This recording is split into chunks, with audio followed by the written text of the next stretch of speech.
నమస్తే అందరికి. గత వారం రోజుల నుండి వీడియో పెట్టలేకపోయినా ఇక సడన్ గా ట్రిప్ పోవాల్సి వచ్చింది. తిరుపతికి వెళ్ళిపోయినాం అని చెప్పి ఇలా కంప్లీట్ గా అప్పర్ బాడీ వర్కౌట్ ఇచ్చుకుందాం.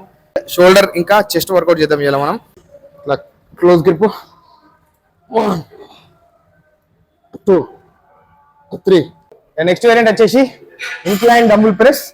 చూడండి, ఇవాళ చెస్ట్ లో 2 వేరియంట్లు, మళ్ళీ షోల్డర్ లో 2 వేరియంట్లు, మొత్తం 4 వేరియంట్లు. టిల్ ఫెయిల్యూర్ వరకు ట్రైన్ చేయాలి మనం. చేతులు ఇట్లా కాకుండా ఇట్లా పెట్టుకొని తక్కువ వెయిట్ అయినా సరే ఎక్కువ రెపిటేషన్ చేసి టిల్ ఫెయిల్యూర్ వరకు ట్రైన్ చేయాలి.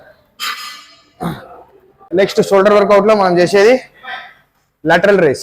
ఇట్లా బెంచ్ సపోర్ట్ తీసుకుంటే కరెక్ట్ పొజిషన్ ఉంటుంది. 1 2 3 4. Final variant shoulder dumbbell press. Dumbbell ఇట్లా పెట్టుకొని షోల్డర్ కి 70% షోల్డర్ కొడుతుంది, 30% ట్రైసెప్స్ కొడుతుంది. ఈ 4 వేరియంట్లే టిల్ ఫెయిల్యూర్ వరకు ట్రైన్ చేయరి.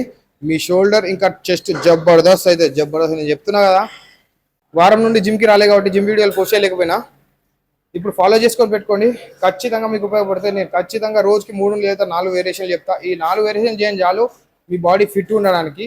మీరేం కాంపిటీషన్కి అటు ఇటు పోవాల్సిన అవసరం లేదు. మన ఫుడ్లో ప్రోటీన్, ఫైబర్ ఇవన్నీ మెయింటైన్ చేసుకుంటా, మంచి ఫుడ్ తినుకుంటా, మా బాడీ మంచిగా మెయింటైన్ చేసుకుంటే అది మాత్రం చాలు. ఉంటాం. మళ్ళీ ఇప్పటి నుండి వీడియోలు కష్టంగా పోస్ట్ చేస్తా, కన్సిస్టెన్సీగా ఉంటాం. మరి బాయ్.